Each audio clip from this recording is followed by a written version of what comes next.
Station. You have arrived at Purgatory Station. This service terminates here.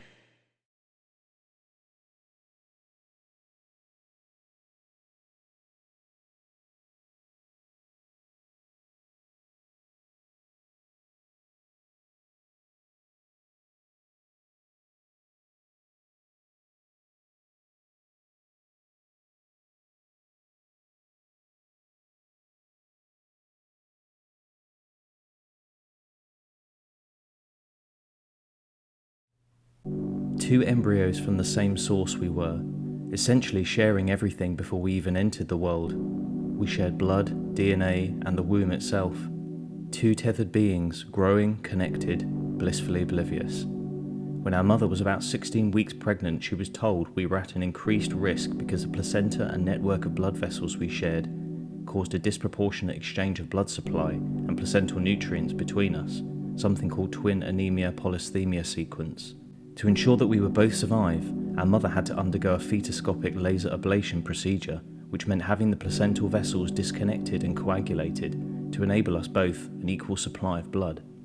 This was the only way that we would both survive in the womb right up until the day of our birth, October 2nd, 2001. We were born in peak physical health, but despite our obvious physical similarities, James and I both developed congenital heterochromia. His left eye was blue, and my right eye was blue. We weren't identical, we were mirror images of one another. And he wasn't just my brother, he was my best friend. Our bond was unbreakable. One fateful day our lives were changed forever. I distinctly remember the glow of the police car lights through the windows of our house. Although the doctors and nurses were kind, sympathetic, I was so angry that there was nothing they could do to save him. Our father had been involved in a car accident and had died of fatal injuries in the hospital. Suddenly bereft of the loving person and role model he was to us, I then knew that I had to support Mum and James as best as I could, a responsibility that once belonged to Dad. It was hard. I felt the constant pressure to protect what was left of my family at any cost. While I managed to find strength to carry on, James's bereavement impacted him in other ways that made him more vulnerable, and for many years our mum and I thought we had lost him as well, to depression and anxiety which affected him well into his teenage years and greatly affected his academic success in school. He lost touch with friends and started to go off the rails. There was drug abuse and alcohol abuse. While it broke my heart to see him journey down this path, I knew it was my responsibility to help him find some kind of redemption and find a new purpose in life, although it made me yearn hard for Dad's wisdom and guidance. At the age of 21, James was formally diagnosed with depression and received a multitude of different treatments, none of which worked. But then he began art therapy sessions, a form of therapy that uses art as a mode of communication and expression for patients suffering with trauma and depression. The aim of this therapy wasn't to make a skilled artist out of him, but to enable him to explore and manage what he was feeling through mediums such as painting, sculpting, and drawing. It was a healing strategy, and one that he took quite well to. In fact, it soon transpired that he had quite the talent for painting especially, something he had never done before therapy. He was able to juxtapose this immersive complexity with an elegant simplicity, the likes of which I'd never seen. I only wish I could have had that same raw talent. Subsequently, painting became his only means of release, and gave him something he couldn't get from anything else, which was joy, pure joy. Ultimately, it was the one thing that pulled him away from the edge, and I could have sworn he would continue doing this until his dying breath. It's strange how someone has to reach their absolute lowest point before they can know what they're truly capable of, what their calling is. He got a job working for a small independent store that sold art supplies, and this was where he was able to learn more about various tools, different brushes and materials, paper density, that sort of thing. He saved enough income to be able to rent an affordable apartment on the outskirts of town, on the second floor of an old 2-story building, with only a couple of other residents in it. It was dilapidated but cheap, and most of all quiet, the ideal place for an artist to work in solitude, without the unwanted clamour of neighbours. His own space became his ritualistic workplace, and while at times he seemed misanthropic, I understood that all he was trying to do was protect the time he had that brought him the most comfort. He needed to be free from distraction so that he could find the flow in his work. He was so passionate about it that he often spent full weekends either painting or cleaning up his studio, with an intensity that bordered on obsession, albeit an optimistic one.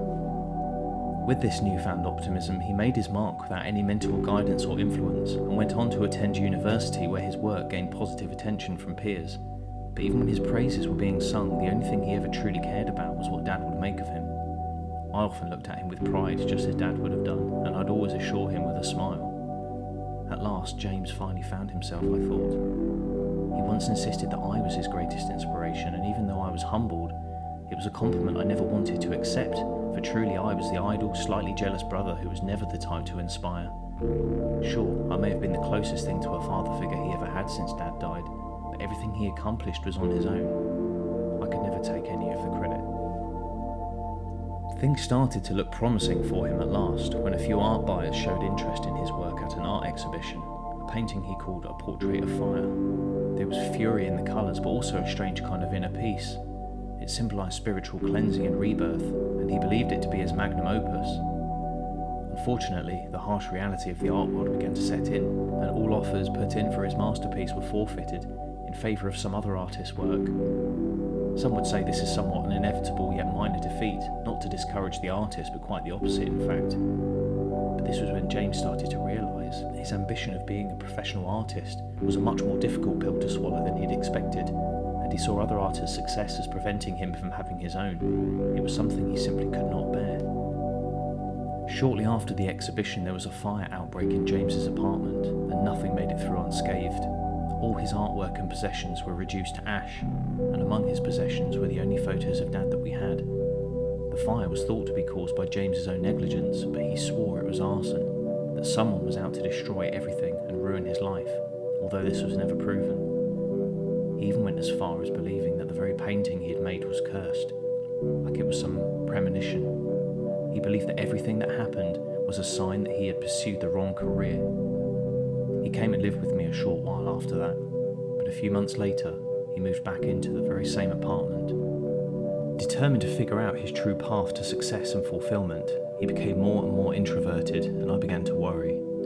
His income from art sales became non-existent, and failing to diversify his income streams meant that he struggled to make ends meet, but began sacrificing everything for the sake of his craft. He became excessively sensitive to the opinions and criticism of others, and his self-esteem became tied to other people's approval. He asked for my verdict on his paintings to validate his effort, as though my words were the only ones that mattered to him, like they somehow defined him. As far as I was concerned, he didn't need validation, but art wasn't a subject I knew well, and was often in doubt about what to say. One thing for sure was that he was very insecure and constantly aware of his flaws. He could not accept that making mistakes was all part of the creative process, and decided that being perfect was his only defence. I tried to offer some comforting advice and told him that comparing himself to others was a waste of time, and that he just needed to trust in his ability to learn and grow as an artist, but he wouldn't listen. He felt like a failure, caught up in an endless spiral of rumination. Then there was the constant pressure to produce, high expectations, tight deadlines, and at times fierce criticism, and he began to find it all too overwhelming, relapsing into self-doubt and heavy depression. It seemed to him like some impossible dream. I would rarely hear from him or see him. As the saying goes, a true artist is never satisfied, and that was a fitting description for him in the end. Meanwhile, our mother's health was deteriorating. She'd not been well ever since Dad's death and was getting worse every year. I'd become the only one who had the time and stability to take care of her, but because of James's situation and the fact that he wasn't exactly the kind of person who could take care of himself, let alone another person, it was a responsibility I naturally took on. I witnessed his obsession gradually consume him and became deeply concerned. He would even ignore all my attempts to contact him. The antithesis to his talent was his increasing detachment from reality, and I felt us drifting further and further apart.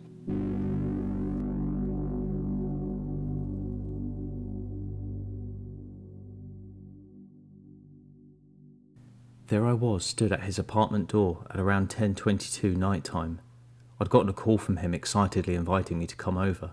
He'd hung up the phone before I could even ask what was so important, but I had made my way over straight away, as it was the first I'd heard his voice in a while, and saw the opportunity to tell him to take a break and come back to reality.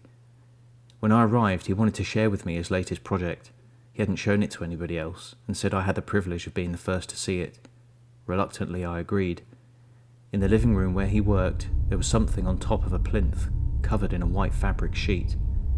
James had this strange look in his eye as he pinched the corners of the sheet and pulled, slowly unveiling the mysterious shape underneath. The sheet collapsed into a crumpled heap on the floor. He was chewing his fingers and shaking a little. My blood turned cold and I was overcome with a visceral anxiety I'd never felt before in my life, as I stood before a thick, shapeless mass with deformed lumps of soft, wet brown clay drooping off it. The facial features were disproportionate. He had tortured, beady eyes and a gaped, yawning mouth.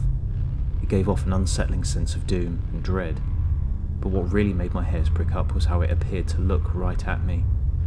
I failed to understand how my brother could be capable of producing something as horrific as this morbid thing brimming with death. "I saw him in a dream," said James, in a subdued tone that sounded very divorced from reality. He was referring to Dad. It was more like a dream within a dream, actually, and felt like it went on forever. I wanted to make something in his image before my memory of him vanishes completely. I changed the subject, trying to avoid eye contact with the clay sculpture. I told him how worried about him I was, that his family needed him and that he looked overworked and terrible. He forced a laugh that wasn't his own. "Sorry, I've been a little preoccupied." I could see there were two very different sides to him now, but the side I didn't like so much seemed to be taking over. "You're not saying anything. You know I always rely on you. I just need validity. Do you think Dad would approve? How about Mum? Do you think she'd be impressed?" "Mum's not doing so good," I said, avoiding the question to which the answer would have been obvious anyway. "You should call her. She'll be pleased to hear your voice. Please get some rest." I gave him a sympathetic pat on the back, then headed towards the door without looking back at him or that thing. He didn't respond. Instead, he just stood there with wide eyes fixated on the sculpture, as if mentally debating what extra touches he needed to make next. It was clear that the copious hours he'd spent working in isolation had hindered his grip on reality. Silence greeted me out the door. Throughout the entire drive home, all I could think about was that sculpture, its hollow eyes looking right at me. I tried my best to forget, but it lingered in my mind all through the night. When I arrived at his apartment the following week, the words "Do Not Disturb" were painted in red letters on his front door, a sure sign he had truly shut himself off from the world. After I knocked, heavy footsteps intensified towards me from the other side of the door, when suddenly it flung wide open and there he stood. His face came up against mine with only an inch or so between our noses.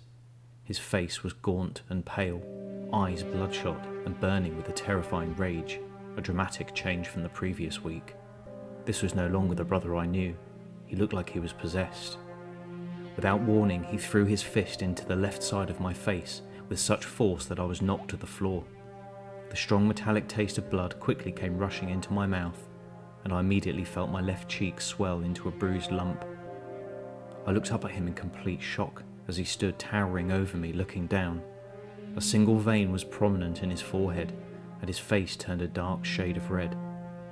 He said nothing more than went back inside and slammed the door shut. As I got myself back up, staggering against the wall, I felt blood pour out of my mouth, and as I walked away I heard the sound of locks being activated on the other side of the door.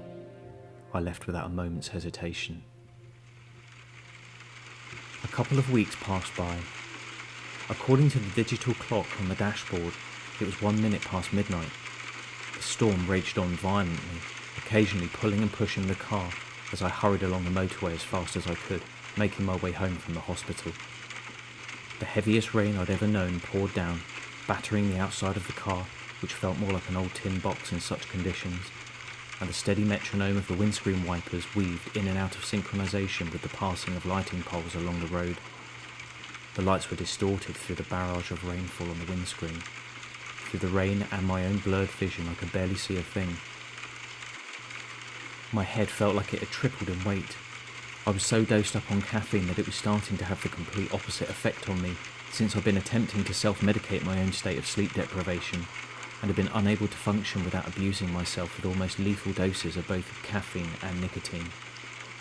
My adenosine levels had finally peaked, and like a powerful bullhorn, my inner voice screamed at me to sleep. The rising tide of chemicals came crashing inside my brain. Exhausted, Yet eager than ever to get back home for a proper night's sleep, thoughts of climbing into bed and not ever having to get out of it ever again felt like some temptatious dream. It had been a long day. I'd pulled the short straw in a graveyard shift at work, but just as I was ready to leave the home, I received a call from the hospital to say that Mum had had a terrible accident and that I must visit her at once. It seemed she'd had a temporary loss of balance and suffered a femoral neck fracture and mild concussion after collapsing down the stairs at her house. The senior nurse had informed me that the break was due to osteoporosis and that she would have to stay in for several days to be monitored. The exact cause of the collapse was unknown and Mum was in a very fragile state, incapable of telling me exactly what had happened. I had awoken in a hospital chair, with my mother semi-comatose in a hospital bed beside me. Visiting hours were officially over, but I guess the nurse had forgotten I was still there. As I quietly rose off the chair and left her bedside, I gently kissed her on the forehead and promised to return the following day. Like sand passing through my fingers, I felt everyone and everything slipping away from me. I'd already made attempts to call James and give him the news about Mum, but he was a ghost at this point. I wanted to shout at him so badly, to scream, to spew every bad word I could think of at him, for failing to be around, for being non-existent in a time of crisis, for nearly shattering my jaw into pieces, for all the times I'd been there for him, only to have it thrown back in my face. But in reality, I was far too tired for an argument. Languidly, I rubbed both my tired eyes with the heel of my palm, stretching my eyes open. I pulled my phone from my jacket pocket and dialed the number, holding the phone between my shoulder and ear. The line rang on, and I refused to hang up, but as I'd expected, the number couldn't be reached. I tossed the phone over my shoulder and heard it as it bounced off the back seat and onto the car floor. That's when I decided to make my way to his apartment once again instead, and settle this once and for all. While my body and mind were in dire need of rest, my heart needed peace and resolve. Taking the exit and veering off the highway, I entered the small town. There were no other vehicles in sight at this time of the night. I was coursing through a ghost town. I was fast approaching the cul-de-sac in which James's apartment was situated, in an almost abandoned neighbourhood. Trees and overgrown bushes suffocated the front lawns, and weeds poked through every crack of every pavement. My hands gripped the steering wheel with a white-knuckle intensity as a surge of emotions coursed through me. A hospitalised mum, and a brother I barely knew who didn't care about anyone but himself and his paintings. I like to think I always handle my emotions pretty well, but for the first time in a long time, I felt a single tear roll down my cheek. Although it didn't take long for me to suppress my emotions once again and focus on what I had to do, and I would not allow my emotional gas pedal to get the better of me. I looked up to assess myself and see the tears streak down my face when suddenly a chilling paranoia washed over me. I sensed something in the back seat of the car, a momentary vibe of hostility inside the car with me, like cold breath on the back of my neck. Shifting my eyes from the road to the rear-view mirror, I gasped in horror as I saw a face staring back at me from the back seat. It looked like me, but it was behind me. In that same second, a split of thunder roared in the evening sky, and I noticed a tree ahead was collapsing into the road. My foot slammed the brake pedal and the car went skidding and swerving uncontrollably on the slippery tarmac, thrusting me forwards, and I hit my head on the steering wheel with force. The side of the car collided with the tree and came to a halt. I must have blacked out for a few minutes, but when I finally came to, I found myself in front of James's building. I checked out the rear seat before getting out of the car, but there was nothing there. I took long strides up the main building stairs, 3 steps at a time to his apartment, my hair and clothes soaked right through from the rain outside. The stairwell had a stale smell to it. God, I hated this place. His apartment door rattled from the multiple hits it took from my white-knuckled fist as I shouted at him to open the door, not caring who heard me at such an hour. There was no answer. Even at this time, it wasn't unusual for him to still be burning the candle at both ends, blissfully unaware of anything going on outside. If he was inside, then for some reason he was ignoring me on purpose, which made me even more angry, but I had to be sure. Pressing my ear to the door, I tried to make out any kind of sound, but was distracted by the rhythmic thump of my own heart, loud in my head and ears. I grabbed the door handle and shook it violently, thrusting against it several times with my shoulder. The chime of metal chains could be heard against the other side. There was no hope of getting in without a fight, except I really didn't want to fight. There was very little energy left in me for that. Reaching into my back pocket, I pulled out my work identification card, keeping my ear to the door. At an angle, I slid the edge of the card between the door and the strike plate, and bent the card slightly towards the handle. I'd only ever tried this trick once before, and hoped it would work this time. But after 3 attempts, the door would not budge. Punching the door one last time with futility, I took a step back and slumped to the floor like a dead weight, exhausted and miserable. I gazed into the dimly lit corridor and noticed there was one adjacent door a few meters down, mostly in darkness, just on the cusp of the corridor light. I wasn't sure if anybody lived there, but I stumbled towards it and gently knocked. Hello? If anybody was inside and had heard the clamour before, then maybe they wouldn't feel too comfortable answering in case they thought I was some lunatic looking for trouble. "I'm James's brother. James, as in your neighbour?" I exclaimed. "I just need to see him. Please, I think he needs help. Hello? Can you hear me? Hello?" I couldn't wait another minute and was left with no other option. I let the ID card slide just far enough into the door to compress the latch, and the door gave way, surprisingly easy. Gradually I pushed it all the way and stepped inside, closing it quietly behind me. I was terrified. I'd never broken and entered before in my life, but I needed someone to tell me what the hell was going on.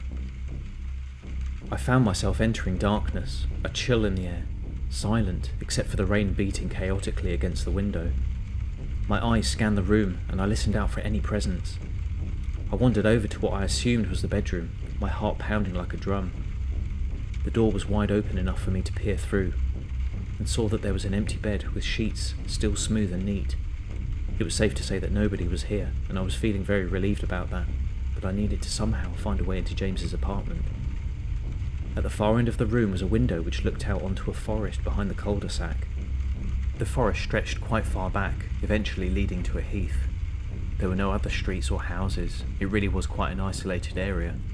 I had to lean quite far out to get a clear view of James's window to the left, but there it was, closed and with the lights off. If only I could get to it, but if it was locked, then I'd need something to break it open with, something I was more than willing to do, regardless of the consequences.